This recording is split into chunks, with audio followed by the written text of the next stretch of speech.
Sejam bem-vindos a mais uma live de Física, Química e Geografia. Hoje, convidada inédita, professora Ana Pavarim, de Geografia e Atualidades. Fiquem à vontade para perguntar o que vocês quiserem para ela, tá bom? Já vou liberar a tela aqui para ela. Ana, seja bem-vinda. Obrigado, Jô. Obrigado, professora Cláudia. Boa noite a todos vocês. Muito prazer. Primeiro, agradecer, por essa oportunidade. Quando a Jô me convidou, fiquei muito feliz, animada aí, Até ela falou, Ana, e aí? A geografia ou atualidades? Eu falei, olha, eu vou geografia para depois você poder me chamar outra vez e eu poder fazer uma de atualidades. Então, estou muito feliz por estar aí hoje com vocês. Então, vou falar aí sobre um assunto recorrente, um tema recorrente, que cai aí, todos os anos, cai na parte de geografia, aí no Enem, que é essa temática de migrações. Então, vou falar um pouquinho com vocês, a gente resolve aí alguns exercícios, depois eu fico também disponível aí à disposição de todos. Se alguém tiver alguma dúvida posterior, se a gente não conseguir aqui, porque às vezes é rápido o tempo, pode entrar em contato também depois, que eu sou professora, adoro, responder, tirar dúvida, a gente adora que um aluno venha atrás da gente para perguntar, quando está muito interessado. Bom, então, como a Jo falou, eu sou de Sorocaba, eu sou formada pela Unesp em Geografia, bacharel e licenciatura, e sou mestre em Ciências Ambientais. Então, atualmente eu leciono com Geografia e Atualidades. Então, adoro muito a minha área e vou compartilhar um pouquinho aí com vocês, tá bom? Bom, para a gente iniciar um pouquinho aqui, para vocês, não ficar muito naquela parte muito do teórico, só para a gente relembrar o que é migrar. Migrar é a saída, o deslocamento populacional de uma área para outra. E atualmente esse tema no mundo, ele é muito constante, principalmente no mundo atual que a gente vive, onde a gente tem vários conflitos. Então as pessoas elas migram o tempo todo de um lado para outro. A gente tem as migrações que são forçadas, aquelas que as pessoas são obrigadas a migrar por conta de algum conflito, uma perseguição política, e as pessoas que migram ali de livre e espontânea vontade. Tem as pessoas que migram diariamente. Eu sou uma dessas que migro diariamente, moro em Sorocaba e trabalho em Itu. Então, a gente fala que essa migração que eu faço para trabalhar todos os dias se chama migração pendular, porque o pêndulo ele tem o ato de ir e voltar. E é o que acaba se fazendo. Então, os motivos das pessoas migrarem são aí inúmeros, Até porque as pessoas sempre buscam aí o melhor para elas. Se a gente parar para pensar e buscar um pouquinho lá na nossa história, desde os primeiros seres humanos, ali das primeiras rotas dos seres humanos, eles já migravam, O nomadismo estava muito presente nisso. Migrar em busca aí de recursos, até depois se fixarem. As migrações, elas podem ser internas, dentro do próprio país, ou externas, entre aí países, estados ou intercontinentais. Essas são um pouquinho do que a gente fala aí sobre essas migrações existentes. Bom, aí eu fui procurar a Acnur, ela traz hoje o Enem cobra muita informação ali de alguns lugares. Então a gente tem alguns lugares que a gente sabe que a gente pesquisa, que é onde vai trazer os textos, é onde vai trazer ali, a introdução para depois te fazer a pergunta. E a Acnur, ela é referência aí nessa questão de migração e de refugiados. Peguei esse tema por ser um tema presente ali e porque é muito recorrente. Mas a pergunta é, refugiado é a mesma coisa que migrante? Não. Refugiado é diferente de um migrante. Então, vamos deixar isso bem claro para a gente entender. Migrar é a pessoa que se desloca de um lado para o outro. Essa migração, se você sai do seu país e está indo para outro, para o seu país você é emigrante. Quando você chega em outro país, você é imigrante. A professora Josiara mesmo, ela passou por muitos anos aí sendo imigrante e, ao mesmo tempo, emigrante. Ela rodou alguns países aí e para o Brasil, quando ela deixou aqui, ela foi emigrante. Quando ela chegou na Alemanha, ela era imigrante. Então, é importante a gente deixar isso bem claro aí, essa definição. Você sai, o outro você entra. Você pode ser as duas coisas ao mesmo tempo, tá? Por quê? Porque depende do que estiver perguntando. Sempre o texto vai estar contextualizando vocês. Mas refugiado é uma temática que está aí, muito presente. A gente tem novelas, a gente tem vários aí podcasts onde as pessoas estão sempre discutindo a temática dos refugiados, E refugiado, então, é o quê? É uma pessoa que ela está fora do seu país de origem por conta de algum motivo de força maior. Uma perseguição, Pode ser pela raça dela, pela religião, pela nacionalidade, pela opinião política dela, né? Isso é um refugiado. Essa pessoa, a gente fala que ninguém é refugiado. As pessoas, elas estão refugiadas. É diferente o ser, né, ali, e o estar. Por que é diferente, Ana? Porque, na verdade, essa pessoa, ela está refugiada porque, por um tempo, ela pretende voltar para casa dela? Claro que sim. Ninguém quer sair, né, ser obrigado a sair do seu país, deixar tudo ali. Você conquista ali, constrói uma história, todas as suas coisas, a sua família, todos os seus laços estão ali. Então, a gente fala que a pessoa, ela está, porque um dia ela espera voltar. É claro que a gente tem aí pessoas, e a gente buscar um pouco isso no período aí, né, dos antepassados, pessoas que não conseguiram nunca voltar porque os conflitos nunca acabaram, mas é sempre uma expectativa. E o nosso país, o Brasil, é um país que recebe muito refugiado. A gente sabe que normalmente os refugiados, eles querem o quê? Eles buscam os países ali mais desenvolvidos, vamos dizer assim, europeus, Estados Unidos. Só que esses países não gostam de receber tanto pessoas assim. A gente tem políticas ali de não entrada desses refugiados. E o Brasil não. O Brasil, ele tem uma política, ele faz um acolhimento ali, só que o número é muito grande de refugiados. Então, só para a gente contextualizar um pouquinho. E aí vale, né, falar, e fica uma dica já aí para vocês, esse ano vai se cobrar muito essa temática. Por quê? Tivemos a reeleição do Trump. O Trump, com a sua política, ele é totalmente xenofóbico com as pessoas, com o imigrante. Então, isso vai trazer e vai ser cobrado bastante. O tempo todo, a questão da islamofobia, a questão dele não gostar, a questão no começo do ano, onde ele pegou e começou a deportar as pessoas, mandou algumas pessoas para a prisão de Guantánamo. Então, é uma temática que vai estar presente aí, não só no Enem, mas em todos os vestibulares. É importante, então, estar por dentro disso daí, do que está acontecendo e ir acompanhando. Bom, mas vamos para a prática aí. Eu selecionei alguns exercícios e aí eu peguei 22, 20 e 21, para vocês terem uma noção dessas temáticas. Então, anualmente se tem, né, se cai essa temática. E aí vamos analisar um pouquinho essa questão para a gente entender o que está acontecendo aí. Então, Enem 2022. Em Beirute, no Líbano, quando perguntado sobre onde se encontram os refugiados sírios, a resposta do homem é imediata. Em todos os lugares, e em lugar nenhum. Andando ao acaso, não é raro ver, sob um prédio ou num canto de calçada, ao abrigo do vento, uma família refugiada, em volta de uma refeição frugal, posta sob jornais como se fosse guardanapos. Também se vê, de vez em quando, uma tenda com a sigla Acnur, Alto Comissário das Nações Unidas para Refugiados, erguida em um dos raros terrenos vagos da capital. Bom, então é um texto que falei para vocês que a Acnur era referência nessa questão da temática de refugiados, e está falando para o quê? Está falando como que é as pessoas, esses refugiados que vêm em grande quantidade, como eles são tratados nos países. Porque se você refugia, gente, você larga tudo. Não dá para você trazer coisas, né? Você mal consegue trazer um documento, e nessa trajetória sua você vai perdendo esse tipo de coisa. Vamos para a pergunta. A pergunta fala assim: o cenário descrito aponta para uma crise humanitária, que é explicada pelo processo de... Bom, então, primeira dica que eu falo para vocês, o Enem gosta muito de texto. Então, o que você deve fazer ali, como aluno, para estar preparado, né, e tentar ao máximo, porque a gente tem distratores no meio desse texto, e a gente fala que as questões do Enem nunca elas estão totalmente erradas, a gente tem que achar que tem a porcentagem maior aí de acerto, né, porque a gente tem essa questão, esse cálculo diferente aí no Enem, mas é o quê? Eu grifaria aqui, peraí, deixa eu... O que não foi? Tá? Oh, desculpa. Tá aparecendo aí? Ah, agora foi.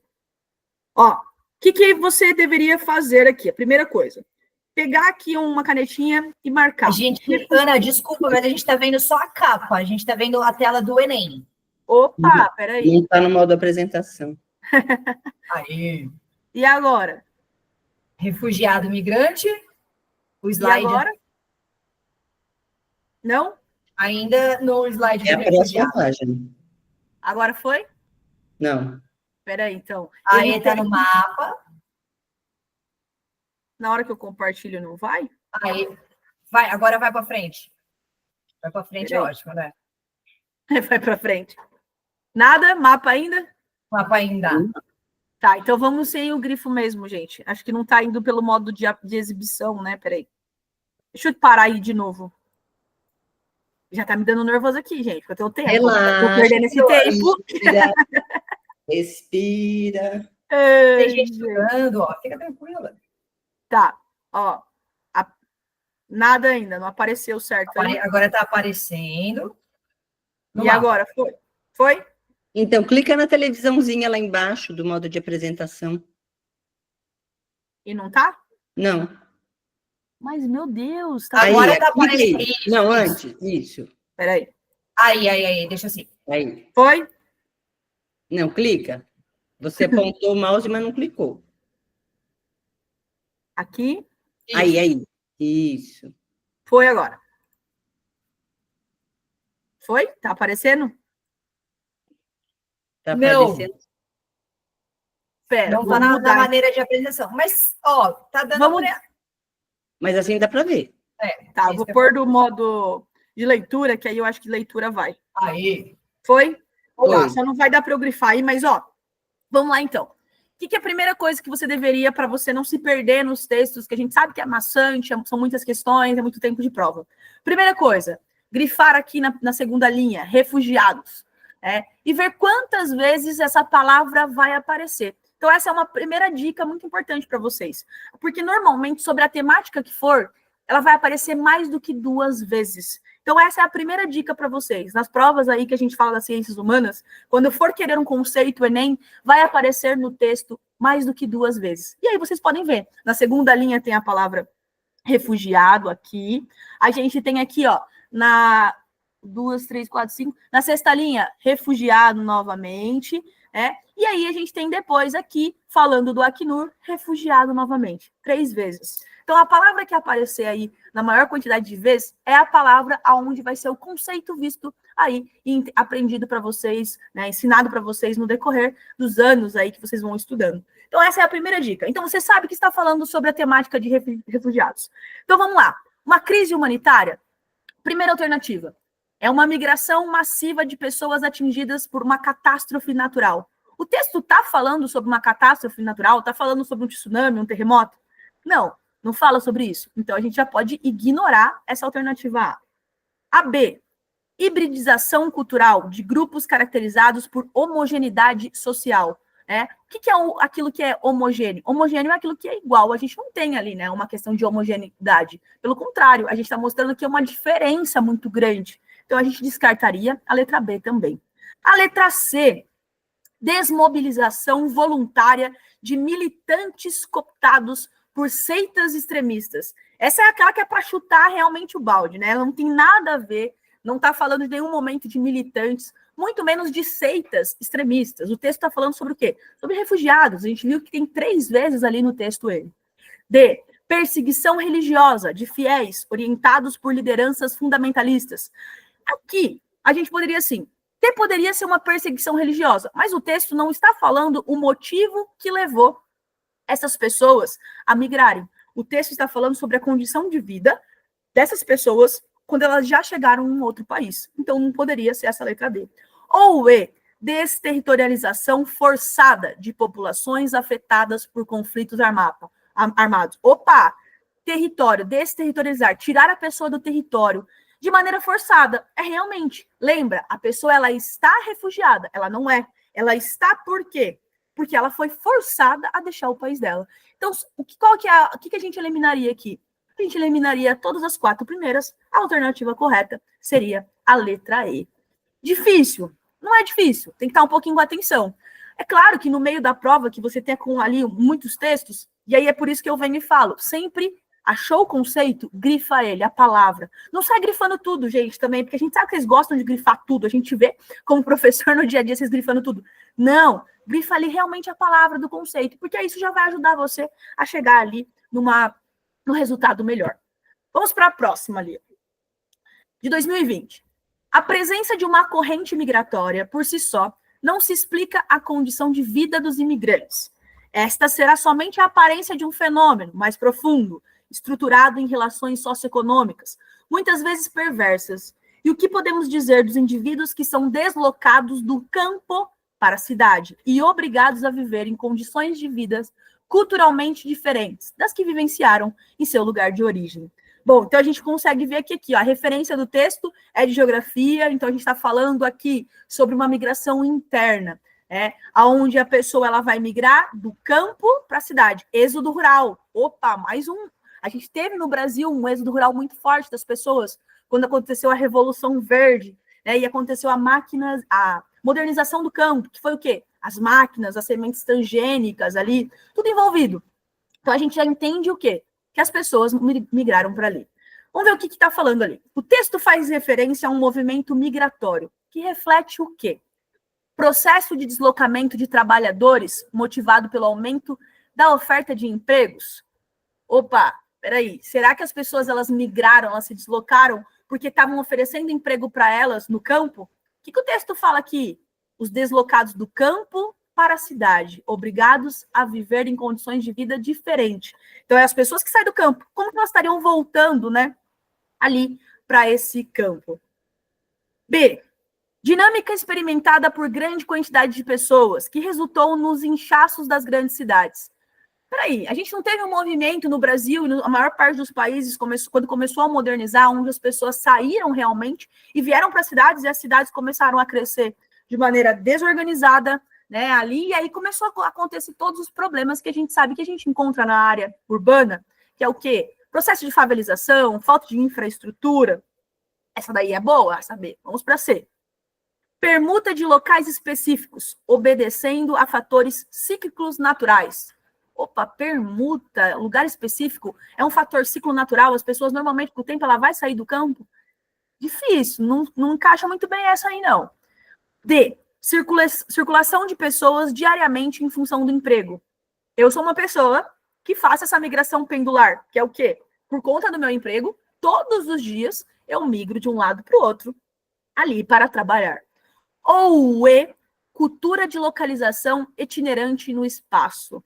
Cultura. Será que é algo cultural? Não, gente. As pessoas elas migram por alguma necessidade, não por uma questão cultural. Então, qual aí seria a melhor que se encaixa? A letra B, que foi o inchaço. Por quê? Onde está no texto a palavra-chave, vamos dizer assim?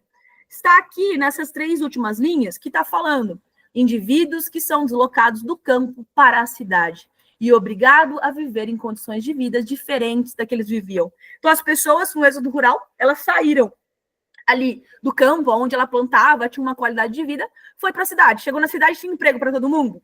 Não. Tinha casa para todo mundo? Não. Eu vou para um processo de cortiço, depois favela. E aí, a condição de vida é a que ela estava acostumada? Não. Então, essa é um pouquinho aí a que melhor indica. Então, assim, sempre o texto ele vai te nortear. É só você entender aonde que está a palavra-chave ali para te nortear, para encontrar essa daí.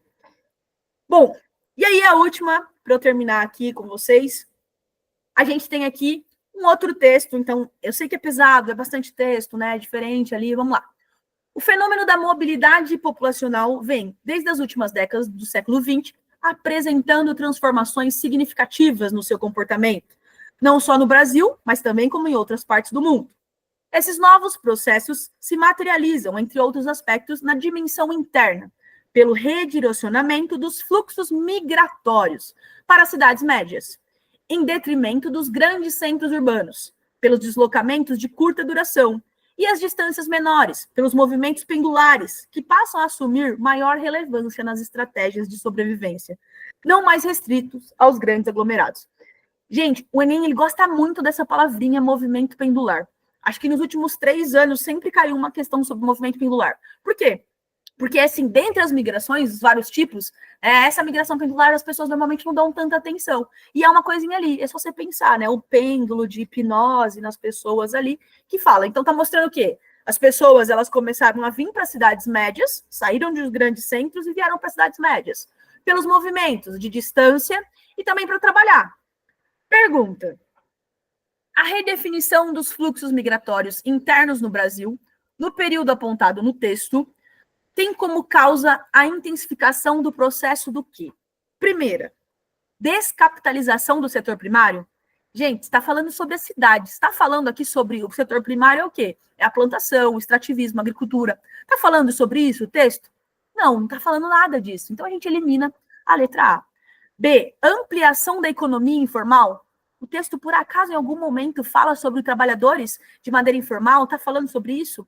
Não, elimina a B também. Tributação da área residencial citadina. Opa, está falando sobre tributos ali nas áreas residenciais? Não fala nada disso, está falando sobre migração. D, desconcentração da atividade industrial. Opa, peraí, aqui fala que as pessoas migraram para cidades médias e saíram ali dos grandes centros urbanos. Cabe hoje em dia, e os centros urbanos, o metro em São Paulo, o metro quadrado em São Paulo é caro, certo? O que as empresas começaram? As empresas, elas querem otimizar, ganhar um maior lucro. Ela vai instalar a sua indústria ali na cidade de São Paulo, ou ela vai procurar uma cidade menor para instalar? Uma cidade que vai oferecer um incentivo fiscal para ela, um benefício onde ela pode ganhar mais? Vai oferecer. E aí começa. Então, essa D aí faz um pouquinho de sentido aí. Vamos para E. Saturação da empregabilidade no setor terciário. Opa, então saturou. Ninguém mais tem espaço para trabalhar no setor de comércio e serviço. Isso é verdade? Gente, tem muito. A maior parte da população, a gente pode falar aí que praticamente no século, em 1960, a gente tinha 60% da população trabalhando no setor primário. Quando a gente pega isso daí para 1980, 90, isso já cai ali no setor primário para 37%. E atualmente, aí nos anos 2000, 2010, a gente já tem 17% da população só no campo. Então, aonde estão essas pessoas? No setor terciário e no secundário, né? Então, qual é a que faz mais sentido para a gente? A letra D, que é o quê? A desconcentração na atividade industrial, que é onde as pessoas falam aqui. E aí, lembra, onde estaria a palavra-chave aqui para vocês? Nessa parte, fluxos migratórios para as cidades médias, em detrimento dos grandes centros urbanos. É a única coisa ali, o que eu estaria realmente, né, ali de palavra-chave para você entender sobre o que estaria sendo feito. Gente, é isso, eu agradeço, sei que o nosso tempinho é curto, né, agradeço aí às professoras, vocês, e se tiver alguma dúvida, se depois quiser passar meu contato também, Jô, professora Cláudia. A Eduarda levantou a mão aqui, ó. Acho que ela quer fazer uma pergunta. Pode fazer pergunta aí. Prof, eu só queria ver com a senhora quais seriam, assim, os movimentos migratórios mais importantes, além dessa questão do pendular. Teria, tipo, um top 3? Teria. Assim, ó, migração pendular e a questão dos refugiados. E entrando nessa questão da xenofobia. Isso, assim, olha, eu tô para falar para você, se fosse hoje para me apostar ali, é a temática que vai cair esse ano. Por quê? A gente já tem essa tendência. Então, o pendular seria de migração interna. E essa questão do refugiado, ela aborda duas temáticas. Por quê? É o imigrante entrando, que não tem condições, e a Acnur, que está bombando aí, fazendo ativações, e a questão dos países, das grandes potências do mundo, não querendo receber imigrantes. Então, assim, Eduarda, olha, para a migração interna, a pendular. Pensando ali em outras questões temáticas nos vestibulares, a questão dos refugiados, porque o refugiado vai abordar tanto a questão de preconceito, como também a migração ali entre continentes. Então, assim, esse seria o top 3 ali para indicar para vocês, viu? Muito bem. Se alguém tiver mais alguma pergunta, pode escrever na mensagem, né? Às vezes o microfone aí não abre. Enquanto Obrigada, prof. Claudinha vai se preparando para começarmos com Química. Vê aí se mais alguém tem alguma pergunta. Geografia eu acho difícil, hein? Difícil, Jojo. Física é difícil. Mas sim, entendeu?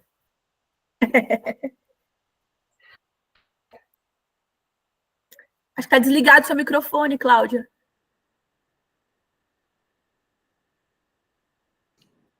Pronto. É que eu e o Google Meet, a gente sempre briga aqui, que eu nunca consigo achar, eu nunca sei se é janela, se é... Mas foi. Eu e ele estamos sempre brigando. Eita, bonitão. Bom, meu povo, deixa eu aumentar aqui um pouquinho, para ficar bem legal aí, para os ceguinhos como eu. Muito bem. Então, vamos lá. Eu separei aqui alguns exercícios sobre separação de misturas. Por quê? Eu quero que vocês fiquem atentos que não adianta você estudar separação de mistura em si. Você saber o que acontece na filtração, na destilação simples, na destilação fracionada, não. Você precisa contextualizar isso, estudar exercícios que vão misturar assuntos, para você não se perder aí no meio do caminho. Então, olha só esse exercício aqui. Ó. Em Bangladesh... Não, primeiro vamos ler o comando, para ver se dá para responder só com o comando. Ó. Com o uso desse kit, a população local pode remover o elemento tóxico por meio de... Então, ele está falando de um kit de um elemento tóxico, então a gente precisa ler o texto para saber do que se trata, né? Em Bangladesh, mais da metade dos poços artesianos, cuja água serve à população local, está contaminada com arsênio proveniente de minerais naturais e de pesticidas. O arsênio apresenta efeitos tóxicos cumulativos. A ONU desenvolveu um kit para tratamento dessa água, a fim de torná-la segura para o consumo humano. O princípio desse kit é a remoção do arsênio por meio de uma reação de precipitação com sais de ferro, que origina um sólido volumoso de textura gelatinosa. Então, agora, a gente consegue saber aí qual vai ser a técnica, né? Então, com o uso desse kit, a população local pode remover o elemento tóxico de que jeito? Então, você tem que saber o que é que significa precipitação. Então, a precipitação é uma reação química entre duas substâncias que estão em solução aquosa e, quando elas se juntam, vai formar um sólido. E esse sólido, ele deve ser mais denso do que a água, então, se você deixa ele descansar por um tempo, ele vai lá para o fundo. E aí, como é que você vai separar? Porque você tem uma solução aquosa e um sólido. Então, você tem duas fases. Você tem aí uma mistura heterogênea. Como é que a gente separa a mistura heterogênea? Quem lembra aí? Pode abrir o microfone e falar. Errem agora, mas não errem no Enem, por favor. Ninguém lembra? Tenho certeza que lembra. Estão tímidos. Filtração. É só você lembrar, ó. Quando você vai coar café, como é que a gente faz o café? Você mistura o pó de café com a água, deixa esquentar um pouquinho, e aí você joga aqui. Ai, se alguém falar, eu só tomo café de máquina, eu vou chorar, hein? Pelo amor de Deus. Ano de Enem tem que fazer as coisas não tão modernas. Cafezinho coado. Então, você vai jogar aqui no papel, no coador, a mistura de água e pó. O pó de café fica aqui e o cafezinho, ele vai passar para o lado de lá. Então, o café é a solução aquosa e o pó aqui é a parte sólida. Então, aqui é a mesma coisa, você está separando um sólido de um líquido pela filtração, tá? Bom, então, não adiantava nada você saber tudo, mas se você não souber o que é uma precipitação, não ia funcionar. Certo? O segundo, peraí, esse aqui está muito grande. Deixa eu diminuir um tiquinho. Aqui. Beleza. Então, ó.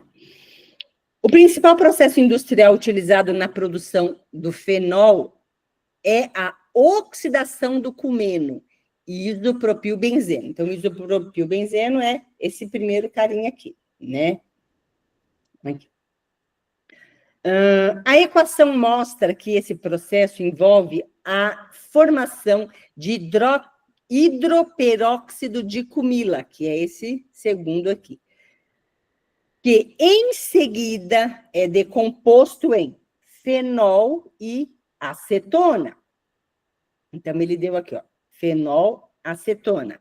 Só para lembrar, ó, esse grupo OH aqui está ligado no anel aromático, que é esse lindão aqui. Então, por isso que ele é fenol. Esse OH só seria álcool, né? Porque a gente sabe que na química orgânica você tem OH, para ser álcool, ele tem que estar ligado num carbono saturado. O que é um carbono saturado? É aquele carbono que faz 4 ligações simples. Então, ó, aqui se fosse um hidrogênio, por exemplo, teria 4 ligações simples. Aí ele seria álcool, mas aqui no caso é fenol. E a acetona, ela tem que ter aqui, ó, isso aqui é o carbono, fazendo uma dupla ligação com oxigênio. Do lado de cá eu tenho um CH3 e do lado de cá outro CH3. Então, essa acetona, o nome dela é propanona, né? Acetona é o nome comercial que a gente usava aí para tirar esmalte, né? Hoje em dia não é mais a acetona, porque a acetona, ela tem outros usos aí que algumas pessoas que extraem algumas substâncias de plantas aí gostam, então não se vende mais acetona assim, tá? Considerando as características físico-químicas dos 2 insumos formados, então, quem são os insumos formados? Formado é o que está depois da seta, ó. Tudo que é formado, produzido, obtido, é o que está depois da seta. Então, os insumos formados são fenol e acetona.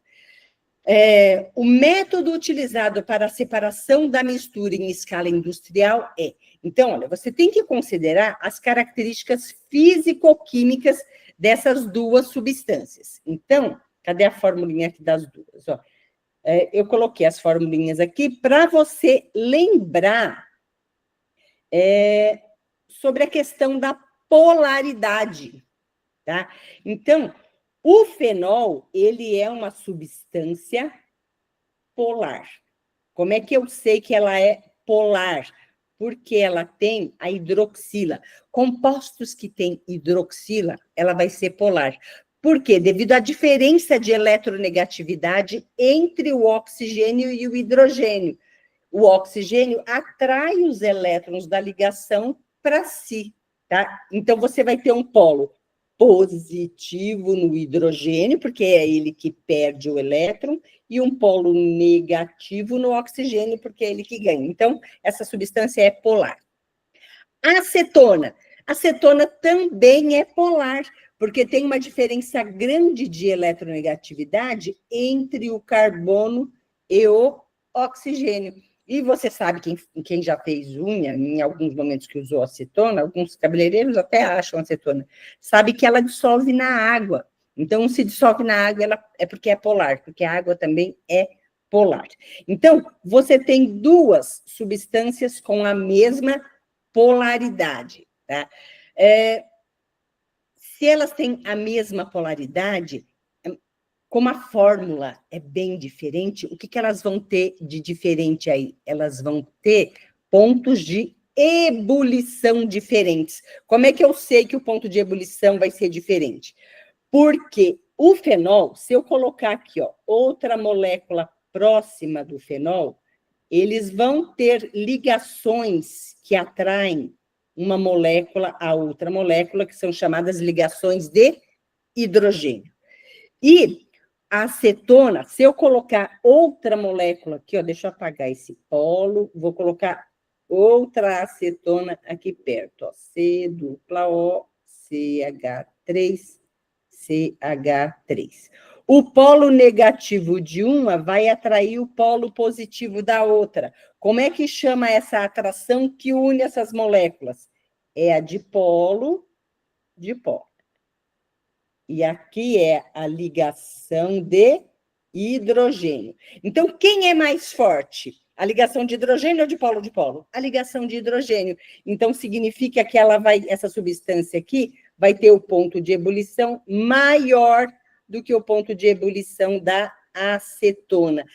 Mas, como elas têm esses pontos de ebulição diferentes, você consegue separar aí por destilação fracionada. Filtração não dá, porque os dois são líquidos. Ventilação a gente usa para sólidos. Decantação é quando você tem um sólido e um líquido e você deixa descansar o sólido. Evaporação, por exemplo, se você pegar um copo com água, joga um pouquinho de sal, tá? E você quer separar essa mistura de sal e água, mas você quer recuperar o sólido, o sal. O que você faz? Esquenta essa mistura, a água vai evaporar e você vai ter só o sal. Então, aqui, como são dois líquidos de pontos de ebulição aí, mais ou menos ali, diferentes, mas mais ou menos próximos, então é a destilação fracionada. Tudo bem? Eu vou passar para a professora Jaciara, eu tenho mais um exercício aqui, mas o que eu vou fazer? Eu vou colocar essa lista lá no grupo, tá? E aí vocês tentam responder, e quem tiver dúvida, me chama. Aê, se alguém tiver uma dúvida agora, a Pode professora perguntar. Cláudia pode perguntar, abrir o microfone, levantar a mão, escrever, enquanto eu vou compartilhar a tela com vocês, vai lá. Todo mundo sofre esse processo de compartilhar a tela. Será que vai dar? Será que vai abrir no lugar certo? Será que eu vou escrever? Beleza? Vou começar, hein? Aí eu me empolgo. Então é assim, ó. Hoje, para quem tá ligado lá nos grupos e no cronograma das lives, eu separei sobre movimento retilíneo. Não escrevi se ia ser uniforme, uniformemente variado, não, por quê? Porque a gente vai falar dos dois. Então, o movimento retilíneo, ele faz parte da cinemática, e cinemática é um dos top 5 do Enem em física, né? E cinemática, quando aparece no Enem, é muito provavelmente que vai ser questões de nível médio para difícil, porque nunca vai aparecer um exercício de movimento uniforme em contra-velocidade média, não. Vai ser aquele negócio que o carro freia, acelera, o semáforo vai abrir, vai fechar, vai dar tempo de não passar. É uma loucurada. Então, para quem já vem acompanhando as lives ou as aulas ao vivo aí que eu faço de física, sabe que eu ensino o aluno a pular questões de física no Enem, uma vez que é quase impossível gabaritar física no Enem. Se você é desse time, parabéns, ó, de verdade. O que a gente deve, qual é a nossa obrigação no Enem em física? Acertar as fáceis e as médias já tá legal, você já vai estar bem acima do seu concorrente. Então, cinemática é aquela questão que você vai ler, vai te dar uma pane, vai te dar uma taquicardia, porque você não vai entender, é muita acompanhada para fazer, e depois você faz então, beleza? Porque o seu concorrente vai ter o mesmo sintoma que você, porque não é do tipo fácil. Mas então vamos dar um relembre aqui nesse tal de movimento retilíneo, que a gente aprende nas primeiras aulas do ensino médio, do primeiro ano do ensino médio, e é um assunto, né, bastante difícil. Primeiro, a primeira fórmula de física que você aprendeu na vida é sobre velocidade média. Você aprendeu na sua vida, se você não lembra, você vai lembrar agora, que velocidade média é ΔS por ΔT. O que é ΔS? O deslocamento, a distância que a gente percorreu. E ΔT é o intervalo de tempo que eu percorri. Velocidade média é ΔS sobre ΔT. Em física, a gente usa metros por segundo no sistema internacional, só que na vida e no Enem, ele vai te dar em quilômetros por hora. Sim, no Enem ele vai te dar quilômetros por hora para você errar. Porque nas fórmulas que vocês já estão vendo aí do ladinho, a gente só pode usar em metros por segundo. E o aluno esquece de transformar. Porque ele está nervoso, porque física é, né, zoado, cara. Por que metros por segundo? Quem usa metros por segundo na vida? A física. Então, todas as vezes que você encontrar um exercício de cinemática, que você começa a ler e aí você já vai organizar a sua cabeça para a cinemática, você tem que lembrar que dificilmente dá para usar quilômetros por hora nas fórmulas. Às vezes uma comparação, algo que a gente possa fazer, ok, mas é muito difícil. Então, só para a gente lembrar, como a gente muda de metros por segundo para quilômetros por hora e vice-versa. Se o Enem te dá quilômetros por hora e você vai mudar para colocar na fórmula, você deve dividir por 3,6. E se por acaso você achar em metros por segundo e as alternativas estiverem em quilômetros por hora, Você vai multiplicar por 3,6. De onde vem esse 3,6? Por que o cara não arredondou para 4, que inventou isso? Só por curiosidade, esse 3,6 vem da seguinte relação. Em 1 hora, eu tenho 3.600 segundos, e em 1 quilômetro, eu tenho 1.000 metros. Então, se eu pegar o 3.600 segundos e dividir por 1.000, eu tenho o 3,6, beleza? Então, ele vem dessa relação de hora, segundo e quilômetro e metro, tá? Não é um número aleatório. Bom, movimento retilíneo do tipo uniforme.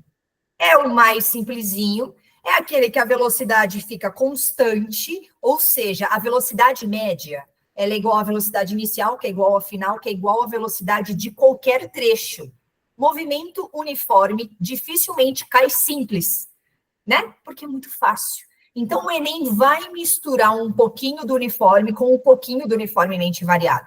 Para quem já teve um pouquinho de física, e acredito que todos tiveram, mas lembrar às vezes é difícil, essa formulinha aí, da posição final, igual à posição inicial, mais velocidade vezes tempo, né? Que a gente brinca do sossovete, do sorvetinho, do sorvete, depende aí como você aprendeu, e ok, decorar por frases, eu gosto, e musiquinhas, eu acho que a gente dá uma incentivada, né?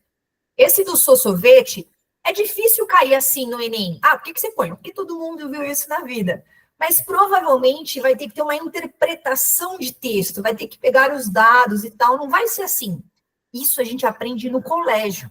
O seu professor de colégio, ele passou isso na lousa, você copiou isso no seu caderno e caiu na sua prova. Porque no colégio a gente faz isso. No Enem não é assim. O seu professor de colégio, ele não te prepara para o Enem, ele te prepara para a prova bimestral dele.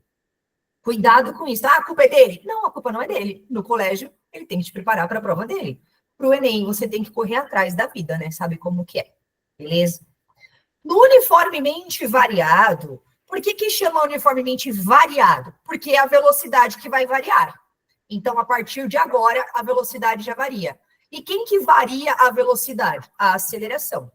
Então, é uma aceleração constante. Para nós, do pré-vestibular, nível ensino médio, a aceleração não muda. Então, se eu estiver analisando um trecho, aquela aceleração é constante. Pode ser que em outro trecho seja outra aceleração. Por exemplo, quando eu acelero o carro e quando eu desacelero o carro, quando eu freio. Muito recorrente no Enem, um carro partir do repouso no semáforo vermelho e acelerar. Aí ele vai te dar um valor. E aí, para o próximo semáforo, o carro desacelera, com acelerações diferentes, porque a gente pisa no acelerador com uma força e no freio com outra. Isso é física da vida, do dia a dia. Ai, Jo, é sério que você pensa isso dirigindo? Não, claro que não. Ai, você acha que eu fico pisando no... Mas é isso que acontece. Quando vocês começarem a dirigir, e uns já dirigem, o pedal é diferente, a força que ele exige é diferente. O pedal do freio é muito mais sensível, é claro, porque se eu frear, eu preciso parar. Então, um toquezinho ele já freia. O acelerador, você põe o pé, aí o carro acelera. Eu não tenho que ter pressa em acelerar, mas eu tenho que ter pressa em frear, em desacelerar. A vida é essa. Beleza? Então, tem as 3 fórmulas que a gente usa no movimento uniformemente variado, famosésimas. A primeira diz sobre a velocidade e aceleração, que é o tal do vovô ateu, vovô à toa, vovô ate, e assim vai. Eu adoro saber de frases novas e de regiões diferentes. Velocidade final é igual a velocidade inicial mais aceleração vezes tempo. Lembrando que isso é uma função de primeiro grau. O que é uma função de primeiro grau? Eu não tenho expoente, o expoente ali é o 1. O expoentezinho do t, deixa eu pegar a caneta vermelha aqui, ó. O expoente do t é 1. Isso é uma função de primeiro grau. Lá no sorvetinho do movimento uniforme, ó, o expoente do t é 1, por isso que é primeiro grau. Quando a gente analisa a fórmula do sorvetão, que é uma coisa arada e dá medo, porque eu tenho segundo grau, aqui ó, segundo grau. eu tenho o expoente ao quadrado, eu tenho que dividir por 2, eu tenho muitos conceitos envolvidos nessa fórmula, por isso que seu professor passa na lousa, manda você decorar e dar exercício. E por último, eu tenho o tal do Torricelli, que é famosão. Por que Torricelli a gente não leva em consideração o que chama função horária? Porque a primeira é a função horária da velocidade, a outra é a função horária da posição, e o Torricelli a gente chama de Torricelli. Porque não tem tempo, não tem hora. Então não faz sentido matemático eu chamar de função horária. O Torricelli está aí só para ajudar a gente a resolver um problema mais rápido. Se você não tem Torricelli na vida, se você não decorou o Torricelli, você resolve a sua vida com as duas funções horárias, da velocidade e do sobretão. Beleza? O Torricelli, ele só agiliza a gente a resolver contas. Mas, enfim, coloquei essas fórmulas aí porque, sim, quando aparecer movimento retilíneo e problemas no Enem, a gente vai ter que usar para poder achar a distância que o carro percorre, o tempo que ele vai ultrapassar o semáforo, é com formuleira, tá bom? Ou com interpretação gráfica, que é o que eu vou fazer hoje com vocês. Quando a gente pensa em movimento retilíneo que a gente vê na escola, de tanto que a gente faz problema de carrinho, o carro, o automóvel, o ônibus, o caminhão, a moto, a gente esquece que a gente pode ter movimento retilíneo na vertical. Ou seja, com toda licença poética, sim, eu posso cair para baixo. Eu posso ser lançada para cima. Um foguete, ele é lançado na vertical para cima. A chuva cai na vertical para baixo. E isso a gente usa física para fazer os cálculos. O que a gente não pode esquecer e nunca confundir? A gravidade do nosso planeta é a aceleração da gravidade. Então, sim, faz parte de cinemática. E ela sempre vai ser vertical para baixo. Porque a gente cai para baixo. E a gente só cai no planeta porque tem a gravidade. A aceleração da gravidade, para nós, aqui do pré-vestibular, ela sempre vai ser constante, ou 9,8 quando ele quiser ser chato, ou 10 quando ele quiser ser legal, mas ela sempre é vertical para baixo. Você sempre cai para baixo. Tudo bem? A física pode falar assim. Então, quando eu estou no movimento para baixo, ó, tá vendo o meu vetor aqui, ó, para baixo, eu estou no movimento acelerado. Quem está me acelerando? A aceleração da gravidade. Ela está ajudando você a cair, você vai cair cada vez mais rapidão. Quando a gente lança algo para cima, esquece o foguete agora, pega um negócio na sua mão e lança para cima. Esse negócio uma hora vai parar. Você jogar uma borrachinha, ela sobe, sobe, sobe, para e cai para baixo, né? Então, se vai parar, é porque a velocidade está diminuindo. E aí, em física, a gente chama de movimento retardado. Retardatário é aquele com uma velocidade baixa. Os carros retardatários em Fórmula 1, sei lá qual corrida de carro aí, são os que estão lá atrás, é piloto teste, é carro teste, eles são retardatários. A velocidade dele é pequenininha. Então, quando eu lanço para cima, tá vendo que a velocidade para cima está em sentido contrário da gravidade para baixo? A aceleração e a velocidade estão se atrapalhando. Então, vai diminuir a velocidade até chegar no zero e, de repente, cair por força da gravidade. É errado falar por força da gravidade. É por aceleração da gravidade que a gente cai. Beleza? Sim, movimento vertical aparece. E o horizontal a gente sabe, né? Quando a velocidade e a aceleração estiverem no mesmo sentido, é o acelerado, é só o voo cair para baixo. E quando a velocidade e a aceleração estiverem em sentidos contrários, a gente vai estar no movimento retardado. Beleza? Ah, mas cai todo cheio de detalhe assim? Cai de toda maneira. Como cinemática é um assunto recorrente, cai em forma de vetor, cai em forma de fórmula, e cai em forma de gráfico, e cai em forma de conceito. Cinemática é a parte difícil de física do Enem. Vamos ver para este primeiro problema. Fica um pouco pequeno, mas eu vou ler para vocês. Os acidentes de trânsito são causados geralmente por excesso de velocidade. Falou velocidade? Olha a sua cabeça já entendendo que é um assunto de cinemática. Olha a sua cabeça já puxando tudo que você treinou de cinemática. Técnica de estudo, beleza? Em zonas urbanas do Brasil, o limite de velocidade normalmente adotado é de 60 km por hora. Esse hora menos 1 é só que é mais fácil de digitar, tá? Mas a gente pode ler por hora. Uma alternativa para diminuir o número de acidentes seria reduzir esse limite de velocidade.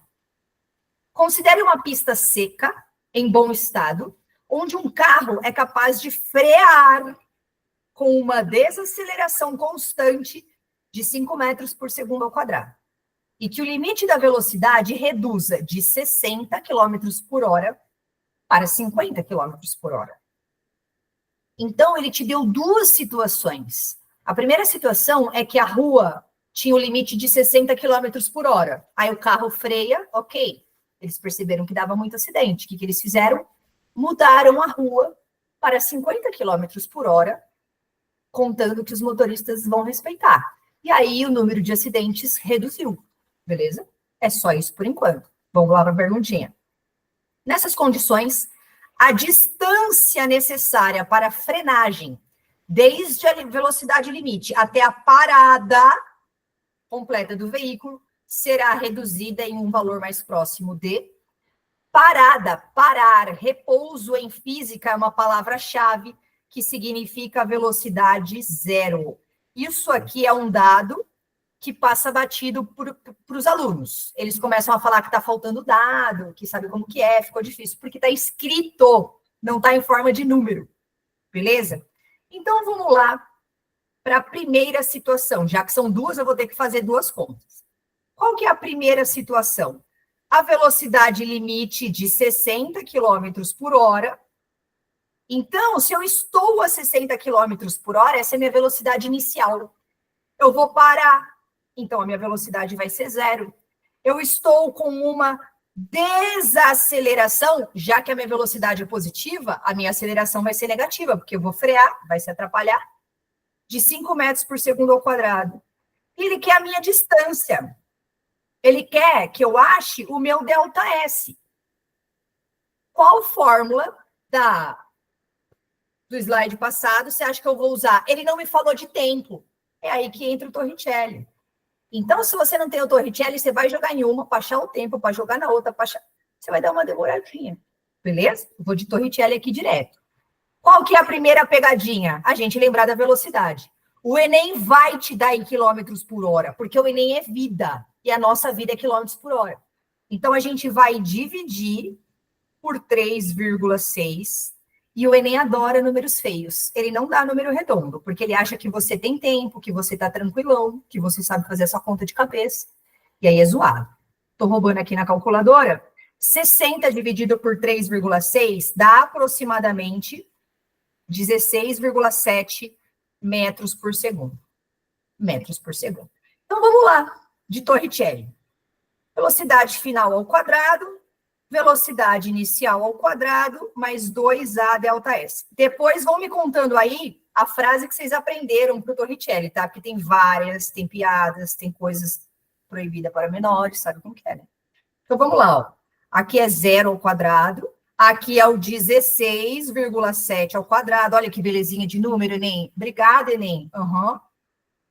A aceleração é negativa, e aí eu tenho meu ΔS.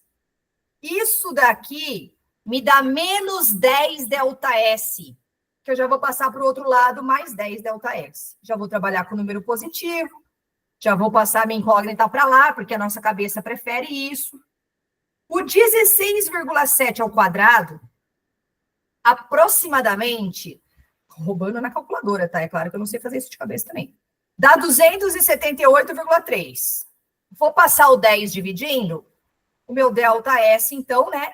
Dividir por 10, dando uma casinha com a vírgula, dá 27,8. Beleza? Acabou o exercício? Não, ele quer a distância necessária, vai ser reduzida. Não foi reduzida. Essa distância era assim. Quando a rua tinha 60 km por hora, para eu conseguir frear, o meu carro arrastava 27 metros. Dá para atropelar um velhinho, tá? É perigoso isso.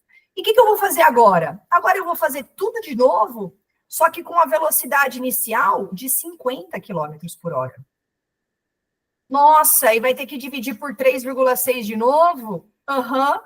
Nossa, mas isso demora muito mais do que 3 minutos. Aham.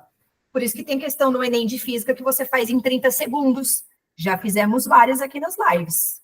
Porque tem umas que demoram muito mais de 3 minutos. Aqui dá 13,8 metros por segundo. Já vou substituir e pegar as ideias aqui do meu Torricelli de novo, ó. Beleza? Isso aqui é uma torre retiana. Então, a velocidade vai ser 0 e agora vai ser o 13,8 ao quadrado. Aqui, ó, eu já sei que é menos 10 ΔS, beleza? Porque a desaceleração é a mesma. Já vou jogar lá para o outro lado. 10 ΔS.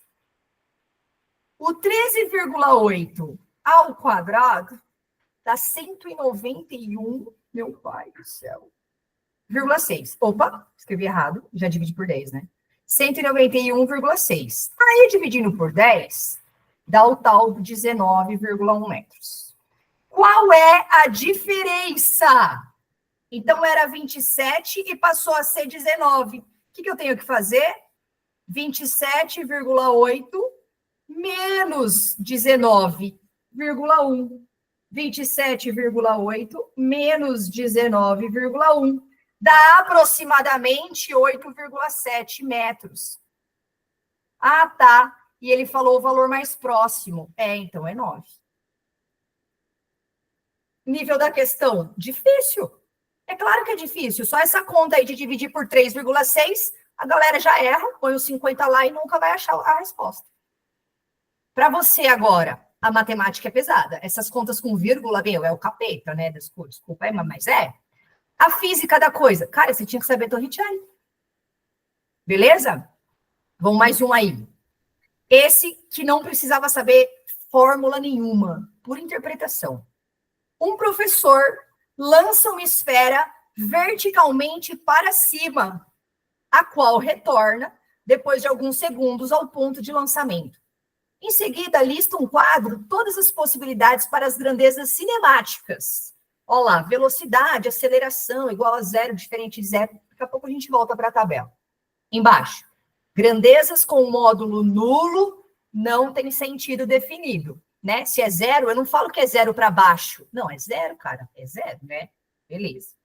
Ele solicita aos alunos que analisem as grandezas cinemáticas no instante em que a esfera atinge a altura máxima, escolhendo a combinação para os módulos e sentidos da velocidade e aceleração. Qual é a combinação correta? Meu, eu não estou aqui no chão, vou pegar a minha esfera e vou jogar lá para cima, aí ela vai subir, subir, subir, subir, e vai chegar aqui no ponto mais alto. O que acontece no ponto mais alto? Ela para e começa a cair. O que significa esse parar? Que a velocidade é 0, cara. Então, no ponto mais alto, você sabe no seu coração que a velocidade é 0. Tá, velocidade 0, ok. Essa aqui, caqueira, velocidade 0, ok. Caqueira e caqueira. Sério? Você está em dúvida entre duas? Ah, então eu nem vou ler as outras 3. E a aceleração, hein? Será que a aceleração é 0? Bom, nem tem essa alternativa, né? Porque se a gente está em dúvida entre duas, a letra A, aceleração é para cima, letra C, aceleração é para baixo. Cara, você jogou o negócio, ele parou e vai cair para baixo, porque tudo que cai para baixo é por causa da nossa gravidade, que sempre é para baixo. Ah, beleza. Entendeu que é um exercício de cinemática que você mata em 30 segundos? A conta não. Esse sim. Então tem exercício de cinemática cabuloso, nível dificílimo, que você vai pular, cara. Você não vai perder tempo. Se sobrar tempo, você volta. E exercício que é de nível fácil, que você tem que saber fazer, é reconhecer grandezas. Beleza? Tem mais um, vocês querem? Ou já doeu? Vou fazer esse, porque esse é de gráfico e eu sei que vocês gostam muito de gráfico, senão eu não ia fazer. Eu sei que vocês gostam. Só para não ter medo de gráfico. E o enunciado é bem pequenininho, diferente da nossa geografia, né? Olha lá. Para melhorar a mobilidade urbana, ó, a palavra de geografia, urbano é geografia. Na rede metroviária, é necessário minimizar o tempo entre as estações. Para isso, a administração do metrô de uma grande cidade adotou o seguinte procedimento entre duas estações. A locomotiva parte do repouso com aceleração constante por um terço do tempo. Mantém a velocidade constante por outro terço e reduz a sua velocidade com desaceleração constante até parar. Parar.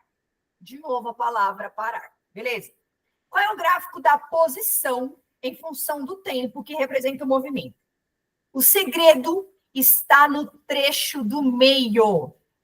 O trecho do meio, ele diz que a velocidade é constante. Olha esse gráfico que legal. Olha esse gráfico que legal. Tá constante, né? Ai, que bonitinhos. São os 3 que você não pode chutar. Sério?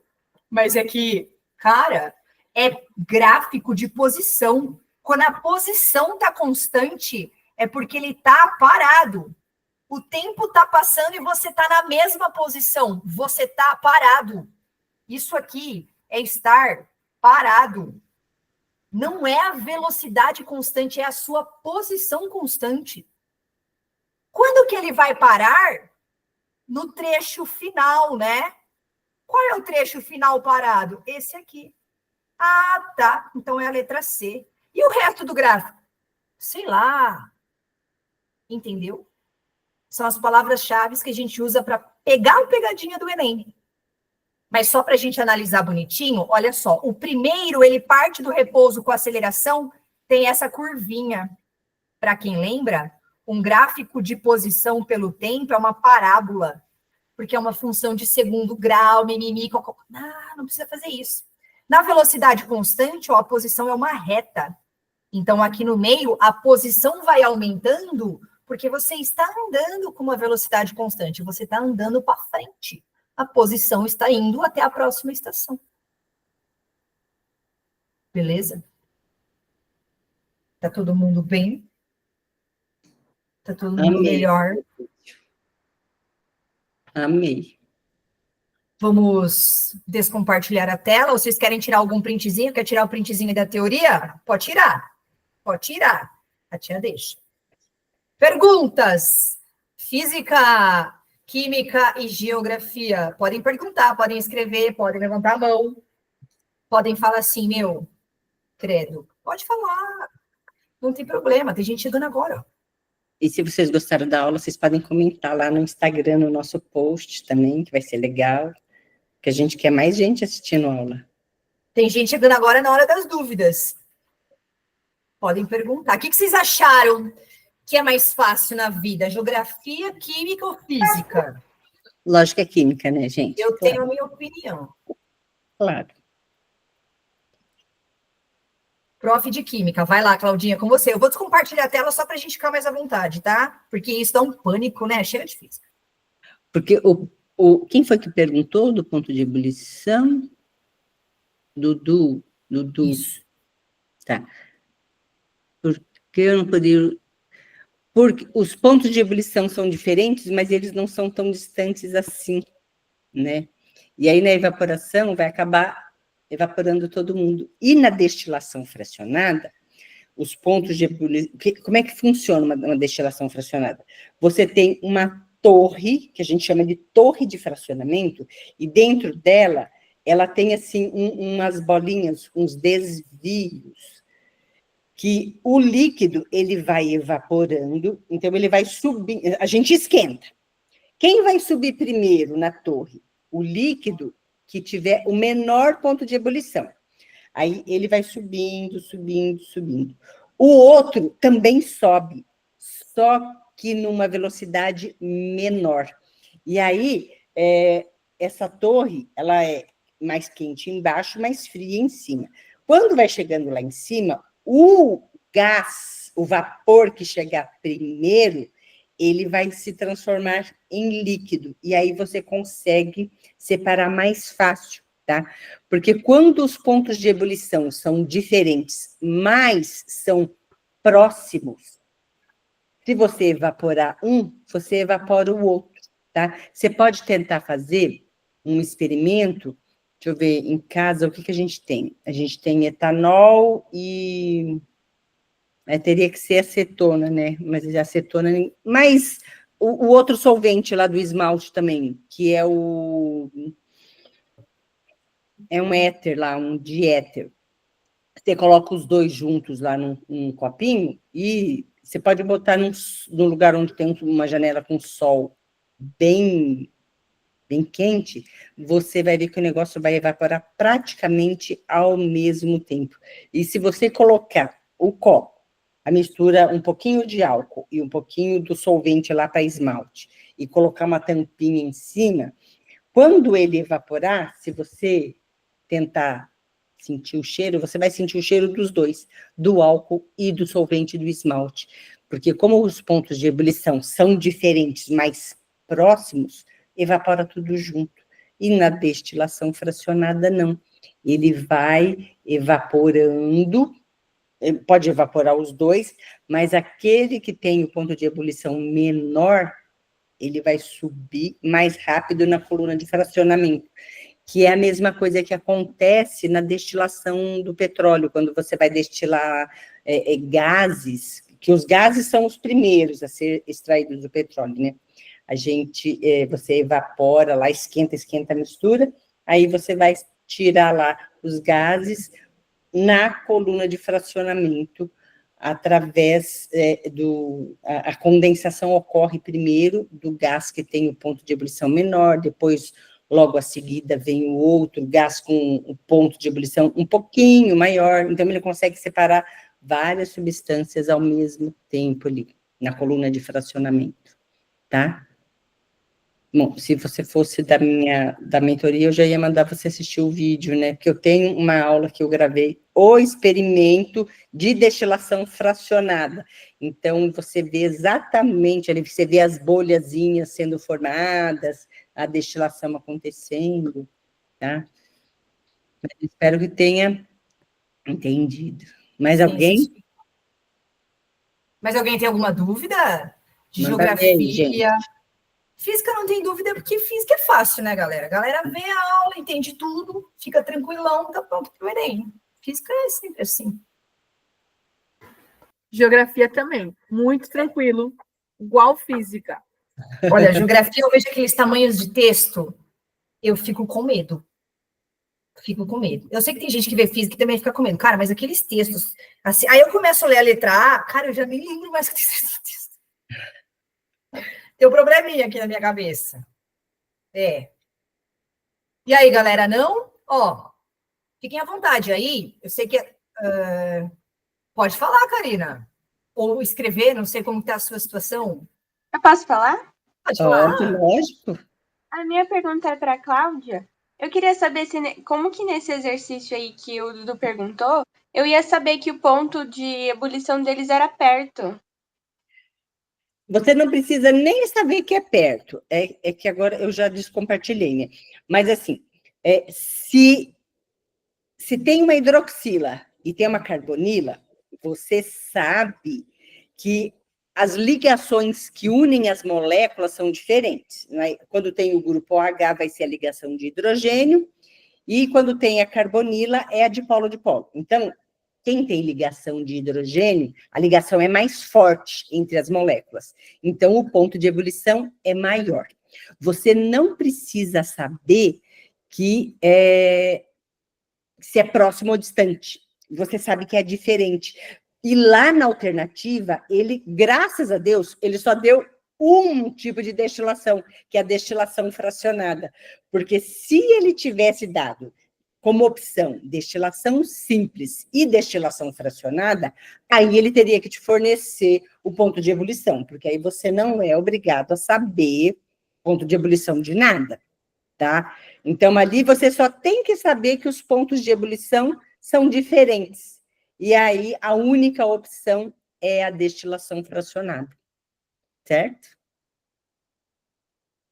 Obrigada. Não. E para quem estava na aula passada, na live passada, a Claudinha falou sobre a ligação de hidrogênio, de polo induzido, força de Lombo, essas coisas muito doidas aí. Para quem está acompanhando, já pegou a ideia da semana passada. As forças intermoleculares tem que estudar bastante, porque cai muito no Enem. Muito. Cai em separação de misturas, reações químicas, reações orgânicas. E toda hora tem que ficar revendo, né? Isso. Mas alguém que queira abrir o microfone e escrever, Não? Tá bom, então eu vou abaixar a mão da Karina, tá bom? Karina. Ó, fiquem à vontade para entrar em contato com as profs. Claudinha, põe o seu Insta aí, eu pus o da Ana já, para quem não tem ainda, mas Ana também pode colocar aí na mensagenzinha para os alunos pegarem e a gente poder assistir. Vou só parar aqui a gravação para depois publicar a live. Muito obrigada pela participação. Espera aí.